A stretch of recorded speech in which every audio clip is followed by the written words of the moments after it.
You set foot on foreign soil. Only this land isn't ruled by any country or government. In this land we celebrate music. In this land we celebrate games. In this land we celebrate those who compose video game music. Welcome to the VGMbassy.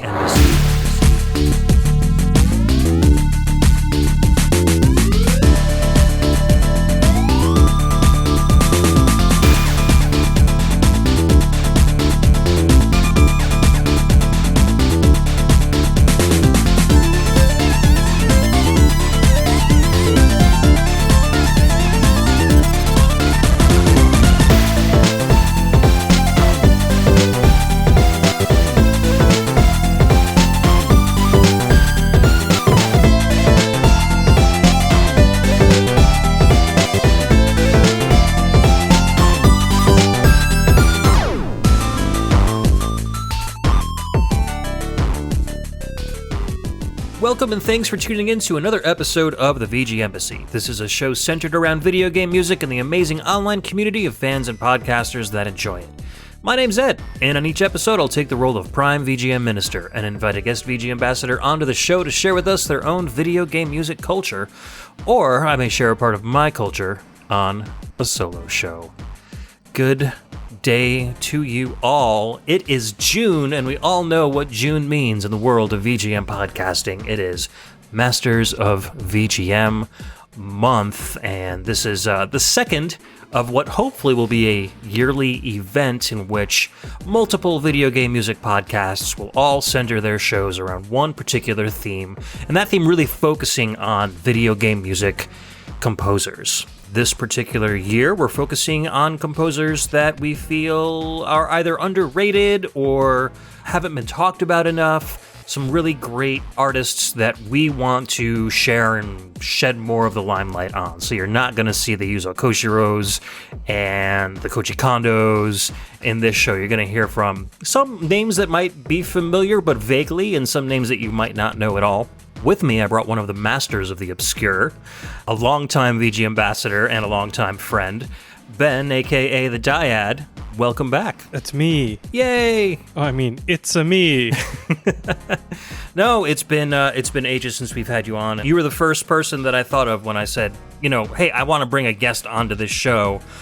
Because mostly it's like, an opportunity for VGM podcasters to share, and I know that, you have your own VGM podcast. It's not technically defunct at this point, not officially anyway, but it's been a while since you've had a release.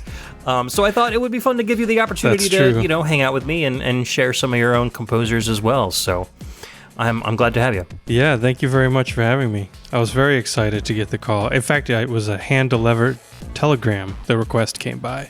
That was a nice touch. Oh, I had Tim Fallon ride by on a unicycle and just truck it through your mail slot. Oh, that was Tim? I wondered why he was shredding as he was doing it. That makes sense. Yes, sir. He was very happy about my last year's episode where he got featured, so he owed me a favor. He said everybody gets one as he rode off. Exactly. What's up? What was your picking experience like? Did you have, when I asked you if you wanted to be on the show, did you have 3 or 4 composers you were ready to throw in, or did you have to do some research? So when you asked me, I did get a bunch of names that popped out right away, but then I wanted to go back and check through their catalog and make sure that there's a handful of names that I could think of, but because I had maybe know 1 or 2 songs by them, and so I didn't want to be like, oh, I really recommend this person needs more shine, and then I go back and I'm like, ooh, actually, I don't particularly like this composer very much. So I had a short list, and it was pretty fun to just do a deep dive on some of these people that even I had not spent a ton of time with, and kind of reinforced that they are worth my recommendation, my stamp of approval. Cool. What about you? Kind of the same. I had a list, good 2 or 3 that I was like, yeah, I'm definitely putting these composers in. And then there was another one that was kind of a surprise because I remember sharing this composer on a show of kind of somewhat random games and realized what a talent they were. So I wanted to reshare some more of their music. And then a couple of them, I think all of the other ones have been on my show before, or at least on Pixel Tunes Radio. Mm-hmm. And again, I just don't feel like they're shared enough. So for folks that, I know there are a lot of folks out there who will do all of the Masters of VGM podcasts in June and not necessarily, listen to the shows that they don't necessarily listen to all the time. Right. So I'm hoping that, this will be the first time they hear some of those. And, hopefully they'll enjoy the banter of the VGMbassy and subscribe and listen to some more episodes. And here there's a Patreon with very reasonable tiers and luxurious gifts and... all that. Well, I don't know about the luxurious gifts, but there are some lovely things. And as a patron, that is one of the reasons I reached out to you. We had a patron on our Embassy exclusive celebrating Zelda. Mike Stark was a guest. Cool. Once I took Embassy exclusive off of the Patreon only roster, I've been kind of coming up with cool ideas to integrate the patrons into the show. So if you're a patron, keep your ear to the ground because you might be getting a surprise visit from the old Prime VGM minister at some point. Yeah, you too can get a fallen on a unicycle with a telegram. Yeah, it was on a unicycle. He was strumming a guitar and playing a harmonica. I don't know how he does it, and still managed to throw the paper. It was weird. Yeah. So let's dig into our music. What do you have first for us this evening? So I probably should have put more thought into the order of these tracks, but I didn't. So we're just gonna go from top to bottom here. And my first pick is from a composer who goes by Maxo. His real name is Max Coburn. It is from a game called Beat Street. This is from the expansion OST. It is a game that was available on Android and iOS, and this track is called Hot and Dangerous, the Beach BGM. Cool, I've never heard of this one before. Oh, and before we start the music, that reminds me that these songs aren't necessarily in any order of preference, right? I think last year it was kind of who's your Mount Rushmore of EGM composers, and a lot of shows did it here's my number 4, 3, 2, 1. So I think these are just composers that we like, but just because we're playing them first or last doesn't necessarily mean that we are more fond or less fond of their cohorts on the show. All right, so Hot and Dangerous from Beat Street from Maxo, aka Max Coburn. Let's hit it.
That was Hot and Dangerous, the Beach BGM from Beat Street. the expansion OST composed by Maxo, aka Max Coburn.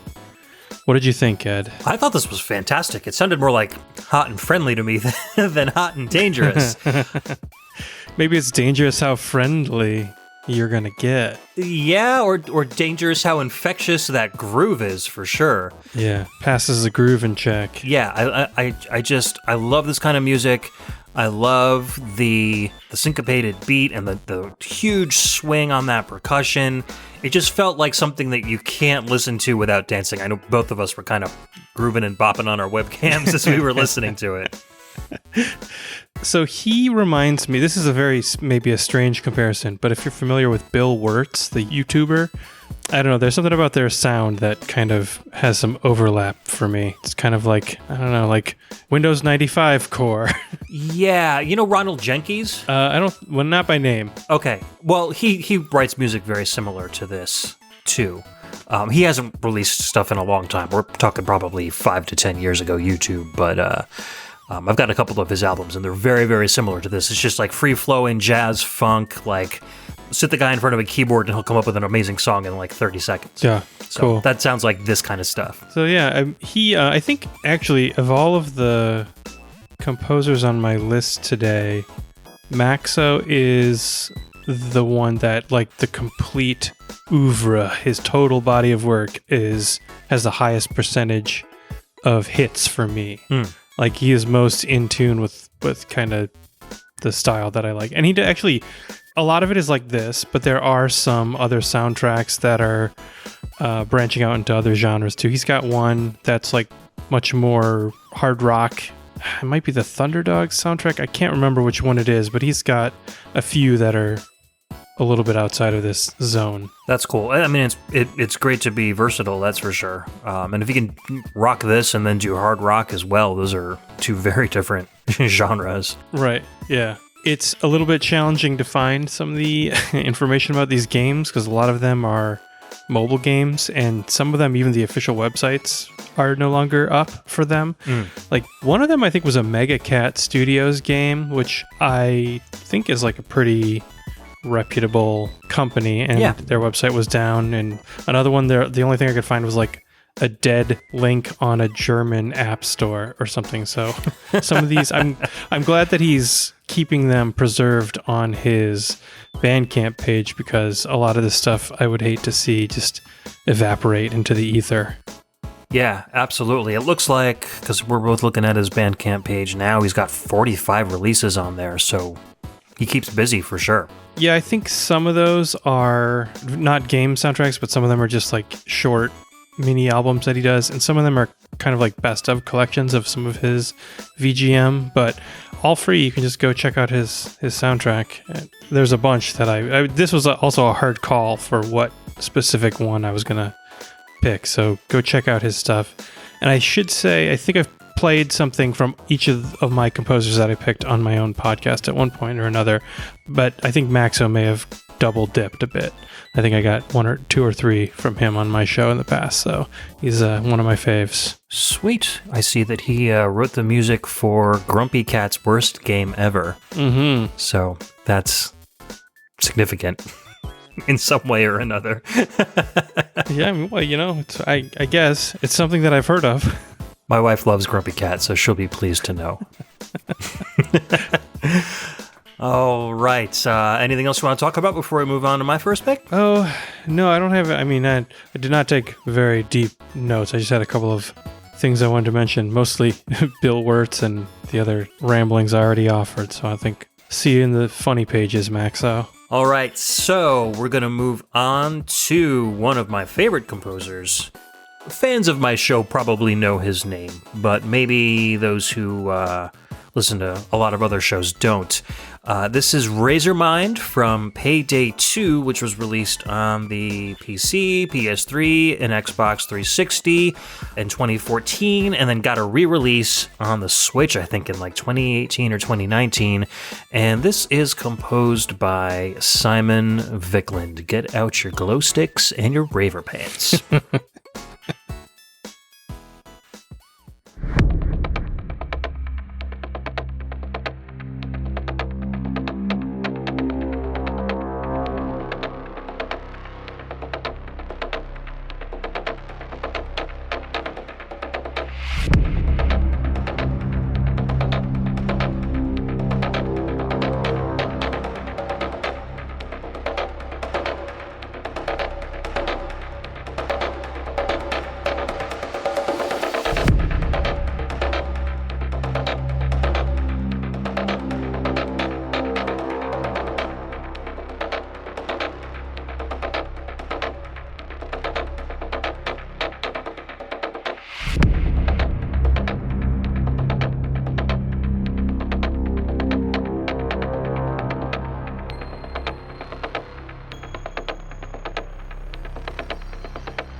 All right, welcome back. That was Razormind from Payday 2, released on the PC, the PS3, the Xbox 360, and the Switch starting in 2014, composed by Simon Viklund. I love this track. I love this whole soundtrack, actually. I wouldn't have been familiar with it if I didn't love a lot of Simon Viklund's other games, and also the fact that both of my kids really love playing Payday 2, so I'd be, walking through the living room and watching Logan play it on the screen, and I'm like, oh, this music is really good, and then I do some research, and lo and behold, one of my fave composers is responsible for it. But before we get into all that, your thoughts on this one?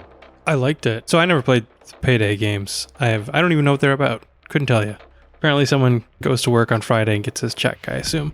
Sure. It's like works at 7-Eleven or something, probably. They are heist games. So the music is mostly dynamic, and on the retail releases, which is what I played this song from, you'll notice several distinct kind of parts. There's a really slow buildup that lasts for like over a minute, and then it gets kind of ominous, and then it drops, and then there's a huge kind of very intense moment, and then there's kind of almost a heroic sounding with the guitars kind of squealing as it goes out, and that's like the whole gameplay loop of the game. You get dropped off of a van with 3 or 4 teammates. You enter this bank. A couple of your teammates will keep everybody quiet while a couple of you go in the back to the vault, and you've got to set up these kind of drills on this vault to drill through the vault so you can get in and get the cash. But meanwhile, here come the SWAT team, and so there's an opposing force, either controlled by the computer or more online players, and so they're trying to arrest you, murder you, basically stop you from doing your job. And then once you get all the money, then it turns into like an escape mode where you leave the bank and then you try to get to the extraction point. So all of these parts of this song kind of follow the moods of each of those gameplay elements, which is why some of them may last a little longer than you think they should, because he's trying to just basically make all that diegetic, dynamic music into a cohesive retail package, I guess. So does that make more sense to you now? Yeah. I mean, it must be hard to get dynamic music to kind of like flow into a standalone song. So that's kind of interesting, because it seems like you're kind of like looping it basically until you get to the part it needs to move to the next stage of the song. Right, exactly. And I think that's kind of the fun of it, is that you're hearing this music loop while you're playing the game, and you're like, once you reach a milestone, the music changes, and it's almost kind of like a reward, especially when you like the music that's playing. You're like, oh, this is the part where the guitars come in. That's awesome. And then the guitars get squealy mealy. That's even better. So the music is almost kind of like a little reward, and also just an indicator that, okay, now your gameplay style has got to change a little bit. You're no longer protecting the vault. Now you've got a destination that you need to get to, and you've got to either avoid or shoot down all of your opposition to get there. So it's, like I said, it's a lot of fun. It's a lot of fun to watch. I've never actually played it before, but like I said, Logan and Eddie have a blast playing it together. Close enough. Yeah, they both play on the same team on the PC, and then they join up with random folks, and they don't actually go online to chat. They just have their iPads with FaceTime, so they're talking to each other while they're playing. And then, so they're communicating well, and then they're trying to communicate with the rest of the team, which they don't have voice activity for. But so it's kind of fun to watch them do it, and it's fun to actually watch them work together instead of like getting on each other's nerves and punching each other silly. So, yeah. I mean, it takes a bank heist to get them to work properly together, but I'll take what I can get at this point. And if they want to be criminal masterminds, at least they'll be rich. Yeah, whatever. And they'll be doing it together.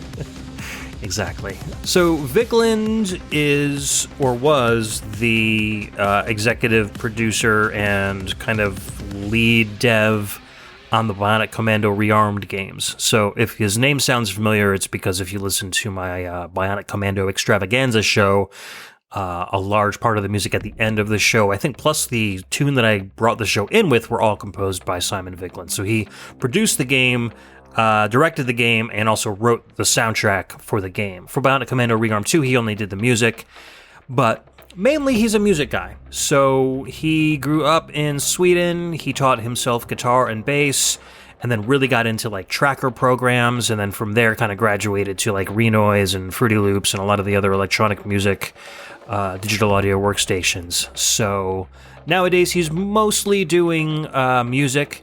He was also the voice of Bane, which is one of the two main characters in the Payday series, so he's got some voice acting credit as well. And just the music that he puts out is so fun and electronic and infectiously dancey, and I feel like it works really well on its own as well as inside the game, and it's just his musical tastes and mine seem to like match up because he pulls from all the genres that I really enjoy listening to. Techno, big beat, industrial. Yeah. There's a little bit of like hip hop in some of his tracks too. So, and you know, I listen to other podcasts and like nobody really knows who this guy is. He's got some really big titles to his name, but I feel like he should be shared and discussed more. So I felt like that he was the perfect candidate for this show. Yeah. What you were saying at the end, I was like, yeah. And then I was like, oh yeah, that's the topic we're doing right now. Yeah. Well, okay. Yeah. Makes sense now. Yeah, it just fits in like a puzzle piece. It all adds up. This track, it's been a while since I listened to this song, but probably like when I was in high school and into college was my peak kind of electronic house, dance, trance, all kinds of that kind of music. And there was I think they called it a psychedelic trance song called And Then the Magic Mushrooms Kicked In by Skazi. And something about it reminded me of that the last time I listened to it. So there's just something about the pumping. Sweet. Yeah, I've never heard that one. I'll have to look that one up. That sounds like a lot of fun. And it just, I like the way that kind of cycles through genres too. This is, you know, it's not often that you get a guy that's this well skilled in making electronic music, but then can also layer his own guitar and bass tracks over it and do a good job of those as well. Usually those skills are kind of mutually exclusive. So he's an all-in-one package. Nice. A Renaissance man. As it were, yes, very much so. Looking forward to hearing more stuff from him in the future. All right, so let's move on to your next one. All right, let me consult the Oracle. My next track is from the composer Stefan Peak.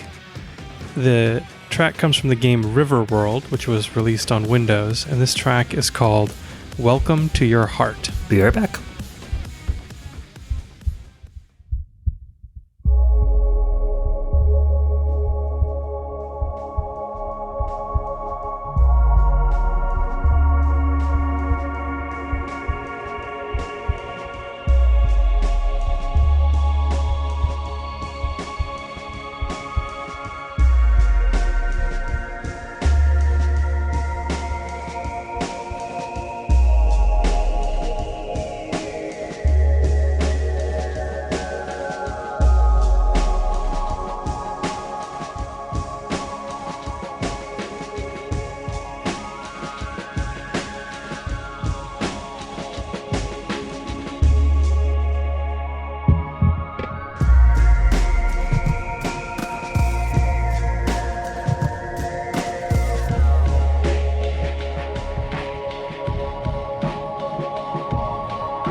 right, we are back. That track was Welcome to Your Heart by Stefan Peak from the game River World. Are you fully relaxed, Edward? Yeah, I mean, this was really, really low-key. You know, it felt kind of like Echo the Dolphin. I felt like there were some underwater dolphin-ish sounds going on there. Mm-hmm. And then that kind of ubiquitous Amen break slowed way down, drum percussion in there as well. I had a lot of fun listening to this. I'm glad you picked it. To peek behind the curtain, this was not my first nor second choice to play on this episode. Would it be a Stefan peek behind the curtain? I don't know why I didn't see that coming. I should have walked right into it. Yeah, so I picked the first track I realized was composed by a co-composer, and the second one was unclear. It's a little ambiguous, yeah. Decided to go with this one because it's what I would call a cool space jam, and it's nice and not super representative of the rest of his body of work, but still, I dig it. I think you and I both know him maybe best for Mega Race. Yeah, I shared some Mega Race tunes, probably on maybe Pixel Tunes, maybe on VGM. I don't remember. You did? It was a while ago. I'm pretty sure. I think I listened to it in my cubicle in my old job, I think. Yeah, and he had some great like electronic music on there.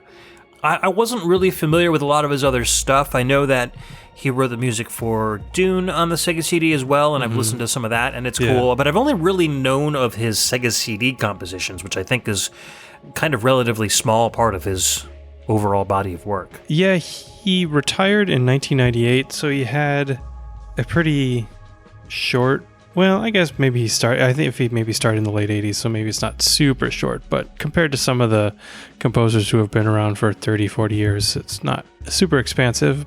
But he has done a bunch of Windows, Amiga, all sorts of home computer soundtracks. I would say a lot of it is very world music inspired. Yeah. There's a lot of cool sounds and instruments that he uses, and a lot of more like maybe there's some industrial into some of his tracks. Definitely a bit more 90s electronic music in a lot of his stuff too. But I intentionally did not pick something from Mega Race because that was the only soundtrack that I was like super duper familiar with. I guess since then I have listened to Dune and some other things, but Mega Race was a game that I had as a kid that was bundled in with my family's first computer or first PC, and so I grew up really liking that soundtrack, and so I was like, man, I want to try some new stuff, branch out. But I think he's got a lot of interesting music, and other than you, I don't really think too many people talk about him. Yeah, not a whole lot. I think maybe he got mentioned a couple times on like Pixelated Audio, stuff like that. But again, I think he's kind of up Pixelated Audio's alley. He does kind of obscure stuff that has a lot of influences from, like you said, world music and all of that. So yeah, they kind of like that really esoteric stuff. Actually, you know what? I think Audio Panic Room did something too. Yeah, definitely. Which is more of a playlist, but yeah. Featured it, at least presented to the masses. Right, and so he lives in Madagascar now, and I think he teaches music, or I think he does some like non-game music related stuff, but he kind of keeps himself busy in the musical world, just not releasing stuff for retail audiences. Yeah, it seems like he was an OG programmer. Like in his bio on his Bandcamp page, he talks about programming in BASIC and machine code, and then C. So he started as a programmer, and then I guess amateur musician, and then I think probably at the time he became prominent. It was like, oh, you can do a little bit of music and you can program a thing? Well, come exactly. on in. We need someone to do exactly that. Guess which profession you've shoehorned yourself into, sir. Whether you like it or not. Yeah. Right. But again, sometimes programmers make the best musicians just because they think in a certain way that makes it more easy for them to make complex or arrangements of music and stuff like that. So yeah, sure. All right, so ready to move on to the next one? Ready. Okay, so up next is My favoritely named track of the evening, we're going to be listening to Goon City from a game called Pandemonium 2. This was released on the PS1 and PC in 1997, composed by Burke Trieschmann.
All right, that was Goon City from Pandemonium 2, released on the PS1 and PC in 1997, composed by Burke Trieschmann. I love this tune. I love most of this guy's work. Your eyes lit up as soon as this song started playing, Ben, so I'm curious what you thought of it. Yeah, this is exactly my kind of jam. I've not played Pandemonium, or I guess Pandemonium 2. Neither Pandemonium. And I don't know Burke Trieschmann either, independently. So I have, had no idea what to expect, but then just right from the get-go, I was like, oh yeah, this is my kind of stuff. Yeah, I love it. It's got kind of a Stefan Peak vibe a little bit. It's got some world music stuff going on. Mm-hmm. Maybe a little more like driving, a little more energetic, at least compared to Welcome to Your Heart. I know Stefan has a lot of more energetic music as well. But I just like the fact that a lot of times with like PS1 adventure games and action games, they tend to go a little too crazy with the techno or a little too hard on the metal. Like they take the music to kind of like an extreme. And I think this one has a lot of restraint in it, which you don't hear a lot in a lot of video game music. So I kind of appreciated it for that. This track plays in the first level of Pandemonium 2. If you're not familiar with the Pandemonium series, if you've played like Klonoa or a game similar to that, it's basically a 2D platformer, but they're using the brand new 3D polygon gameplay to make the platforming kind of wrap around mountains and have a little bit more of like a pseudo 3D style element of gameplay to it. And I think Pandemonium 2 does have some actual 3D roaming environments, but it's not like the core element of the gameplay. But the game takes place in like this fantasy world where you can switch off between like this jester guy and this kind of magical female, and they each have their own kind of abilities that help each other get through the levels and stuff. Kind of generic, like you don't hear a lot of people talk about Pandemonium that much nowadays because a lot of games have kind of eclipsed its gameplay style. But I don't think people credit the Pandemonium series enough for kind of popularizing that gameplay style to begin with. Burke Trieschmann was a in-house Crystal Dynamics composer. So I first learned of him with a lot of the 3DO games, because Crystal Dynamics was like all about the 3DO at the beginning. Okay. So as the composer for like Off-World Interceptor and Captain Quasar and The Horde, and a lot of those games that I used to play all the time when I was a kid, I would see his name pop up in the credits. And he's so versatile. Like Off-World Interceptor and Solar Eclipse have like hard rockin' soundtracks. The Horde's got kind of like this medieval vibe going for it. This one's got this world beat, kind of a laid back, almost electronic, but more of like a early MIDI feel going on with it. So no two of his soundtracks really sound the same, which I thought was great. I had no idea it was all the same guy. Like, I knew Crystal Dynamics made all the games, but I would never know that, the same dude composed them all. So I appreciate him for his versatility a lot, and maybe that's why he doesn't get a lot of recognition, because he doesn't have like a signature style. Mm-hmm. He just really composes for whatever directive he's given, and kind of like immerses himself in that genre. He's like a referee. Nobody notices the referee unless they screw up. Exactly. Although when you're listening to this music, I don't think you've screwed up. I think you've made some right life choices. I'm out there cheering for I'm a stand for this referee. Yep. All right. I've heard the rest of the Pandemonium 2 soundtrack, and a lot of it sounds very much like this. So if you dig this song, if I don't have it in my VGM collection on Discord, I'll get the whole soundtrack, and I'll post it up for other people to listen to, because he's like I said, he's got a lot of good stuff. Yeah, I'm gonna check it out. Yeah, definitely do. Is the first Pandemonium soundtrack similar to this? It is. It's a little more simple. Also, Burke owns a production company called Open Door Productions, and not only is he like for hire for music for multimedia and commercials and everything, but he also builds and sells his own harmonicas, which I thought was really cool. Oh, that's cool. So you can actually go to opendoorprod.com and buy a harmonica from the composer of Pandemonium 2. Shipped right to your door. I only get deliveries from the Fallen Bros. I can just imagine, you look outside and there's Tim and Burke just like having a fist fight, trying to figure out who's going to deliver first. I saw him first. That's my dream, to have two 50-year-old video game music composers fist fight on my lawn. A VGM death battle. That needs to happen. Mm-hmm. Man, oh man. All right, before we go too far off the rails, I am ready for your next song. Okay, this one, I know we were not ranking anything, but this one might be one of my favorites of the day. It hits me right in the feels. You're allowed. Okay, all right, thank you. Bless you. I was not able to find this composer's real name, but he or she, they go by Flashy Goodness. This game is called Lovers of Aether, which came out on PC, Android, and iOS, and this track is called Fight and Flight, the PC 98 remix. Fight and Flight's probably what Burke and Tim were doing.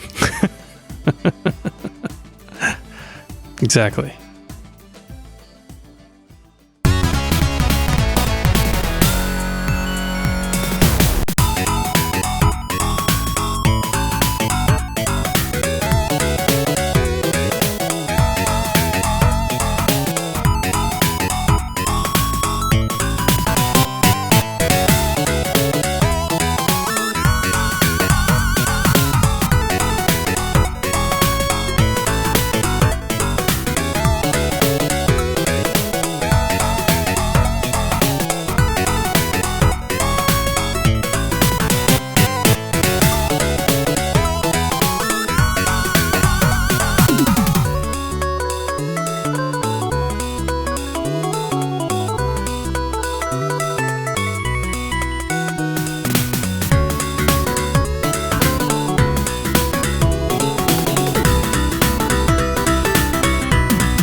All right, that groovin' jam, I think I can call it a groovin' jam, that we just heard was called Fight and Flight, the PC98 remix from Lovers of Aether, composed by Flashy Goodness. So, Ed, have you been sufficiently grooved? Holy moly. Like from the first 3 notes, they just blast out of my eardrums, and I was instantly hooked. I mean, when I saw PC98 remix, I was like, okay, this is going to be a YM2608 jam, and it sure definitely was. Yeah, this track was so good that it actually knocked one of my composers that I had originally picked out of my 4. I can think, if you'll permit me to do a honorable mentions later, I'll maybe explain. But yeah, absolutely. And I'm glad that you did, because this is friggin' phenomenal. I mean, you're bringing the funk today for sure.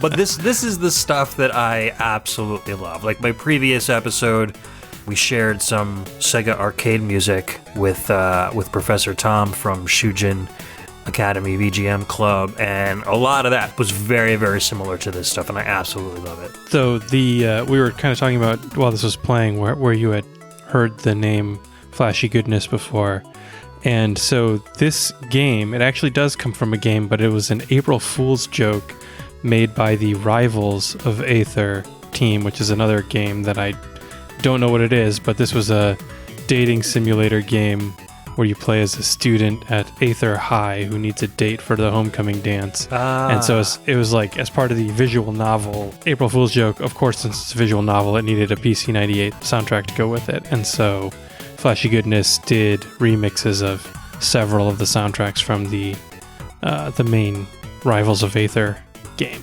Gotcha. So Rivals of Aether is kind of like a Super Smash Brothers style game. It's like a 4-player, every man for himself fighting game. Mm-hmm. So turning all the fighters into lovers and dating each other, I think is a very good April Fool's prank for sure. Yeah, cool. But Flashy Goodness is like overall body of work, maybe number 2 for me this episode. I have played something from Towers of Heaven on my podcast in the past. Well, actually, maybe even the first episode might be something from Towers of Heaven. A lot of really good soundtracks, kind of a wide range of different sounds to it. The Towers of Heaven soundtrack, I think, was composed entirely with the 3X oscillator tool in FL Studio, the default 3X OSC plugin. So it's kind of similar sounding to like maybe a Game Boy or something, Game Boy Plus soundtrack, but gotcha. Just some interesting composing ideas and stuff like that. That's a little bit maybe more quirky, and a lot of jams. The rest of this soundtrack too has got some good stuff. The Rivals theme was another one that I considered playing from Lovers of Aether. So it sounds like they really like kind of limiting themselves and composing music to the specifications of other sound chips. That's really cool. Yeah, I think so. Yeah, so on the description for this one, it says these tracks were written for playback on the Yamaha YM2608 OPNA sound chip of the PC98 series computers. All sound is generated via 6 frequency modulation channels, 3 square wave channels, and 6 rhythm drum channels, and they did not use the sample channel that's built into the sound chip. So everything you hear is either PCM or FM. Cool. Plus it had like the 6 baked in drum samples that were the same no matter what you composed on. Yeah. So they use that as well. So really, really cool. So you could pretty much get these VGM files and play them back on a real PC98 and it would sound identical. That's really cool. Yeah, it's just a lot of cool stuff, a lot of wide range. There's a soundtrack called One Curious Nightfall, which is like orchestral, kind of, it almost sounds like JRPG. So just a lot of different cool stuff to check out. Cool. And I think it's all available free on their Bandcamp too. So low barrier of entry. Excellent. Even more reason to check them out and throw them a few bucks if you like their stuff. For real. For reals. All right, so moving on to my next pick. We're going to listen to... this is probably the newest newcomer in terms of discovered composers I have on the show. This is a track called Lax, maybe LAX, the airport? I'm not sure, but it's from a game called There Came an Echo. This was released on PC and PS4, in 2015, and this was composed by Big Giant Circles, aka Jimmy Henson. Be a big giant circle, or be square. Giant circles. Huge circles. The biggest.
That was LAX from There Came an Echo, released on PC and PS4 in 2015, composed by Big Giant Circles, otherwise known as Jimmy Henson. I guess I'm going with a little bit of techno tonight. Yeah, we've got our themes tonight. Just a little bit. What'd you think? This is good. I like this one too. This is I don't know, more it really, like, probably if I compare them and like listen to them right back to back, this is not any more aggressive or hard-hitting than the first track, but for some reason it landed a little bit more heavy.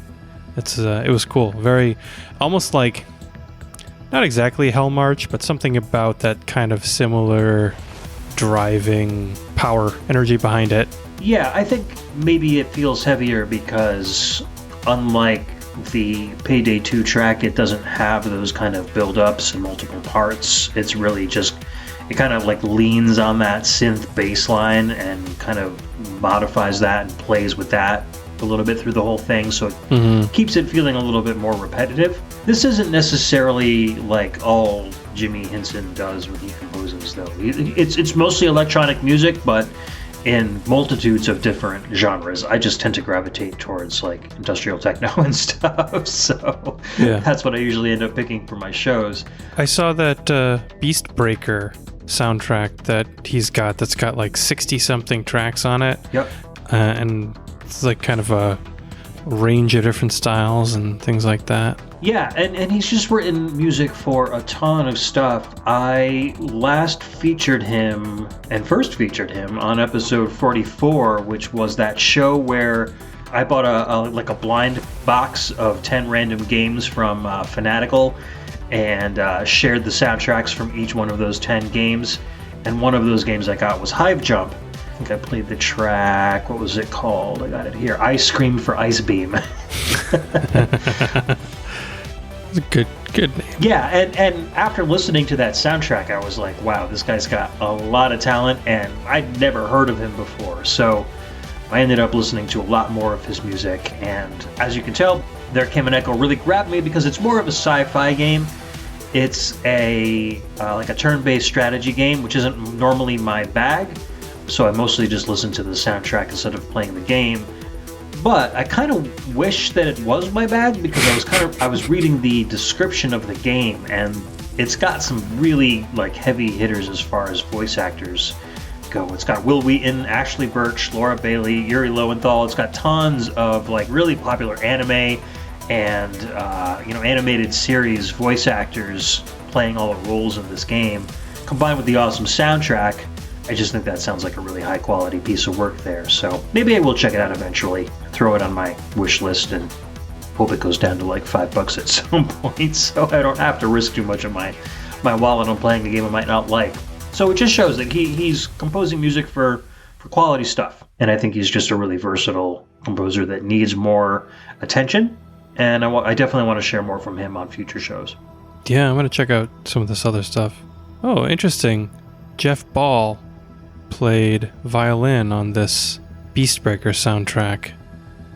He composed the Time Spinner soundtrack, yes, but it looks like he's just a violinist on this Beastbreaker, so just like a contributing musician. But that's interesting. That's kind of cool. Cool. Yeah, he's worked with a lot of big name collaborators too. So very nice. All right, sir. Let's move on to your next one. Okay, my next one. Why, that's my last one. Already? Time flies when you're grooving and jamming. It's true. So this next track is composed by James Landino. It's from the game Mighty Fight Federation, which was released on Switch, PC, PlayStation 4, and PlayStation 5. And this track is called Factory Funk, the Killbot theme. More funk? My body can only take so much groove. You'll take as much funk as you are given, and you'll like it. Fine, let's get funked up.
right, that was Factory Funk, the Killbot theme composed by James Landino from the game Mighty Fight Federation. Our funk journey has completed. If you stowed any funk baggage in your overhead compartments, please be careful removing it. They may have shifted in our funk voyage. The funk kind of snuck up on you on this one, though. It did. Yeah, you're kind of like, oh, this is... Starts synthwave. Right. And then that stanky bass comes in. A little bit of that slappy bass. Slapping the bass, man. That putrid, nasty bass. Yeah, and then you end up with some really, really nice, like, almost like 90s style, like almost like Kenny G solos. I think it all flows really well together. I think this is a really nice, laid-back, very chill jam. Yeah. For the theme of a character called Killbot, it doesn't really extol the virtue or the imagination of a murderous robot gone haywire, but right. If he's just going to kind of casually kill you to this groovy tune, I'm down. Yeah, I don't know anything about the game. In fact, that's a common theme, is I know nothing about any of the games that I picked from today. I mean, there's a couple of, like, I knew that Beat Street was a beat 'em up, but, I don't know what Mighty Fight Federation is. I can make an educated guess. I think it was a similarly situated kind of fighting brawler type game, but yeah, similar to Rivals of Aether. Yeah. I think you're kind of on the money there. Right. I learned of James Landino from the Spark the Electric Jester soundtrack, and that was a big collaboration. There's a bunch of different composers, but my favorite by far track from that game was composed by James Landino, and so I kind of tried to poke around and see what else he had done, and I would give him a more solid recommendation, except for a lot of his work is not on his, like, he doesn't have a Bandcamp or anything, and there's not a lot of stuff on YouTube either, so it's a little bit hard to find the actual content to check him out. But there's a game he did that I think may have been like a Super Nintendo inspired. I don't think it was a technically authentic Super Nintendo soundtrack, but close enough that to just listen to and enjoy was pretty good. Cool. And a couple other interesting things, but I don't think I'm really heard much from him on any other shows that I can think of, so I thought worth shining a light on. If you like this kind of music anyway. Yeah, it's really solid, and I think it's got elements of like you said, it's got both funk and synthwave. So if you like either one of the two, I think you'll like this one because he blends the two really, really well. I just looked up the game, and I think you might actually kind of enjoy it. It's got kind of a Smash Brothers feel, but it's you're in like a 3D room. Everybody can move around kind of freely. But the whole federation part is like a wrestling federation. Oh ho ho! So nice. There's these fantastical characters that are kind of like super powered, but they're also like suplexing each other into oblivion and stuff. So an arena fighting game. Is it like a Power Stone, kind of like a 3D? Maybe the original Power Stone, yeah. Maybe not so much the second one. I never played the second one. Yeah, the second one had some like platforming levels and stuff built in, but this feels maybe Power Stone-ish. Yeah, I would go with that. I'm looking at some screenshots now. The art is cool. Yeah. Yeah, I like that. I can see the ring in the background there. That is pretty cool. Yep. And that werewolf guy that you mentioned is featured prominently. He's pretty cool looking dude. Yeah, his tank top says "Swole for Souls," whatever that means. Oh, I see he's got horns too, so he's not just your ordinary wolf. He's quite demonic. Oh, maybe they power up. Cool. Would never have known about this game if we didn't share something from Landino. So exactly. That's what these shows are all about: digging up weird stuff. And learning and playing and listening with our hearts and our ears. Exactly. Speaking of weird stuff, how about a dinosaur game from the Amiga? Yeah. All right, so our final track of the night is going to be the main theme from a prehistoric table What? A Prehistoric Tale. Released on the Amiga in 1990. Composed by Yoshin Hippel.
Saving some chippy stuff for last. That was main theme from a prehistoric tale released on the Amiga in 1990, composed by Yosin Hipple.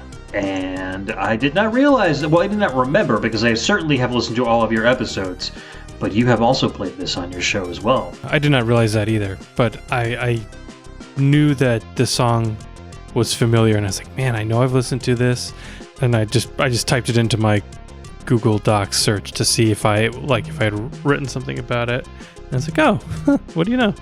Apparently it was back in episode 34 of the Dyad Presents. Yeah, so that was quite a while ago, huh? You know, it's not dated in my Google Docs, but decades ago, I think, probably, just from memory.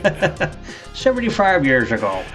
Back in Dickety 6. I mean, considering the song was released in 1990, it must have been at least 1991, so... Yeah, that's fair. Yeah, I recorded my podcast on a cassette tape, and I mailed it around. Exactly, and by the time it got to our ears, it was a couple decades later. Yeah, explains the sound quality. Hey, don't knock Alan like that. His production skills are very good. More importantly, this track is wonderful. I absolutely love it. I was introduced to Hipple's music by Pixelated Audio. I mentioned them quite a bit this episode, but they really focus on obscure stuff even more than I do. So I think a lot of the obscure stuff that I share is shared because I hear it on their show first. I guess we'll give them their flowers. I guess we got to give them the credit. I'll send Tim Fallon on a unicycle to their door at the end of the show. Good. I think they went through basically the whole Wings of Death soundtrack that Hipple did on that Pixelated Audio episode. And this was ages ago. So I really, really enjoyed all that music. So I went and searched more of his stuff up and hit on a whole bunch of stuff. He's actually more prolific on the Atari ST side than the Amiga side, even though I prefer his Amiga stuff more, but I think I just prefer Amiga music more in general. Yeah. So I really ended up falling in love with this particular track. And it feels familiar to me, and it might feel familiar to other Amiga fans if you're not immediately familiar with the Dinosaur's Tale game, because this particular piece of music has been in demos and intros and just floating around on the web just because of how absolutely amazing it is. And I think there's so much nostalgia for this because it was a little kid's game. Mm-hmm. So this is 4, 5, 6-year-olds maybe being plopped in front of their Amiga in the UK somewhere, and then just listening to this tune and having this being one of their formative chiptune VGM songs, and just I can feel other games music just kind of paling in comparison. Getting really spoiled with Yosin Hipple's stuff at an early age. There was a comment on the YouTube channel, which we'll credit the YouTube user Agitated Riveting. So 2 years ago, underneath this video, he posted, "I imagine lead designer talking to the composer, quote, we asked for a piece of music for a silly dinosaur game with a funny little guy with sunglasses in it, not a spiritually transcendent godly song of the cosmos. I mean, I guess maybe we could use it, but it's not what we had in mind." So it's very same thought process. This is just too much music for this game. I don't even know what the game... I mean, I'm sure the game is just a simple kind of point-and-click preschoolers adventure or puzzle game starring some dinosaurs. And according to him, a funny little guy in sunglasses. So... Mm-hmm. That's probably just like a mascot platformer or something. Yeah. But a lot of times in that era, they would just have a stock of music that they had made for demos or something, and they're just like, oh, I need a track for an intro to my mascot platformer, and they're just pull out their Rolodex, just pick one of their tracks and be like, here you go. So I doubt that this was composed specifically for the game with this game in mind. I think it was just probably something cool that he had laying around and just offered it up. Yeah, that's very possible. That's my suspicion. Although, it seems like when I hear interviews with composers from the UK in this era, especially like Rob Hubbard, Barry Leach, a couple of other guys. It's like they're called up literally in the middle of the night. Like, we just finished this game. We're shipping it in 48 hours. Can you come down to the office and whip up a couple of songs in, a third of that time? Yeah. And so they just, literally drag themselves out of bed, go to work, sit themselves in front of their keyboard and just bang out some, like, absolute audio gold and then go back to sleep again. Yeah. So I wouldn't be surprised if this is what happened with this one, too. I'm just thinking of, like, Dean Evans for the unused song 2 on the Flintstones for Super Nintendo, where it was just, like, not even intended to be in the game. They're just, like, he had it, and the people who were programming it liked it, and they're like, oh, we'll just put it in the game so we can listen to it. That whole sound test was probably just for that particular song, just for an excuse to put it in there somewhere. Just for those dang nerds. A bunch of us dang nerds. Exactly. Speaking of recording a cassette and listening to them, that was my childhood right there. Yeah. But yeah, so this was a candidate for my Amiga Obscura episode 90, which came out just a couple months ago.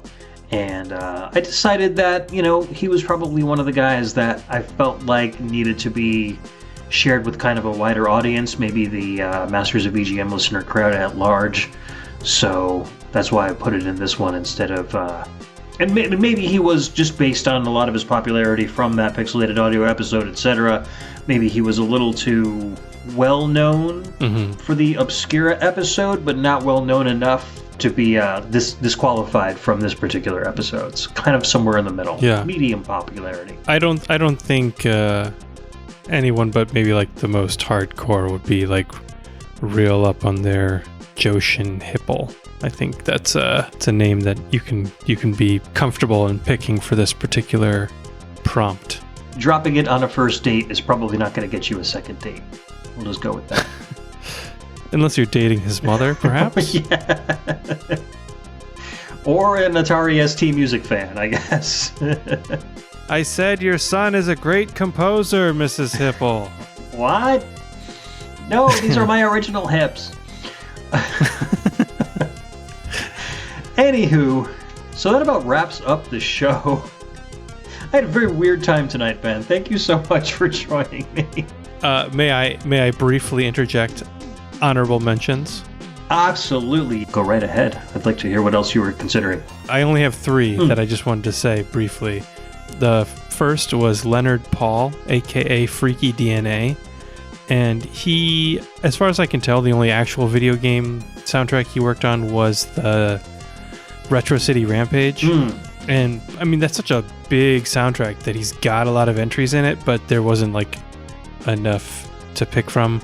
I will say he composed the score to a movie about video game music, so I thought that was kind of cool too, but not really enough to pick. So, the next person I wanted to mention was Ryo Umemoto, really butchering my Japanese, who is one of my personal favorites, but I was kind of dissuaded because I think, even though I may feel like he doesn't get enough credit, I think he's probably has enough fans for him to probably not qualify either. And then the last person is Joel Korlitz, who composed the Eastward soundtrack, which is one of my favorite games. And he's got, I think, 4 soundtracks. It's very kind of uniform sounding. Like there's not a wide gulf of styles and things like that, so I kind of went a different direction, tried to get something with a little bit more variety. But I do like the Eastward soundtrack a lot too. So gotcha. Honorable mention. It sounds like if you like his style, you're gonna like everything. But yeah, if you hear a particular track and don't care for it too much, you're not gonna care for the rest of his stuff either. I think that's fair. Makes a lot of sense. I didn't have too many runner-ups. I kind of felt immediately that I knew who I was gonna pick. It's really difficult for me because, like I said, I kind of dabble in the obscure stuff, and it's hard for me to kind of gauge which composers are like well-known and which ones aren't, because the not well-known ones for a lot of people are the well-known ones for me, and kind of vice versa. So yeah, but these are ones that I was kind of like cemented on, that they really aren't shared that much in other shows, so I really wanted to share them. So again, not a lot of retro stuff, but I think, as far as retro goes, like, because so many podcasts kind of focus on that, especially like Legacy Music Hour, even the really obscure retro composers are like well known through that show, and they have such a large listener base that it's difficult to kind of pick unknown retro folks. But that leaves kind of a lot of the old, UK microcomputer, Atari ST, Commodore 64, Amiga composers that aren't shared on a lot of other ones. So it's an interesting place to be, where you're like deeply entrenched in this niche, but so much so that you like know the first tier of things that become familiar in this niche, and so you have to get even further down into the crevice to meet something like this prompt. I've always wanted to do an episode of a podcast of like the very well-known, or maybe like entry-level VGM tracks, like I would say Moon from DuckTales and Aquatic Ambience, and like just like stuff that maybe your mom wouldn't know. Like she might know the Mario Brothers theme song, but she wouldn't know that necessarily. But anyone who's like, "Ooh, I like video game music," is going to know this collection of tracks. So you were kind of like doing the same thing, only with composers. Got to break through that initial tier to get into the juicy goodness. Right, the bottom of the iceberg, as it were. Yeah, we got to break into their bottoms. Don't break my bottom. Yeah, no, I mean, I kind of like that idea, though. Masters of, maybe we can kind of petition for that for Masters of VGM 3 next year.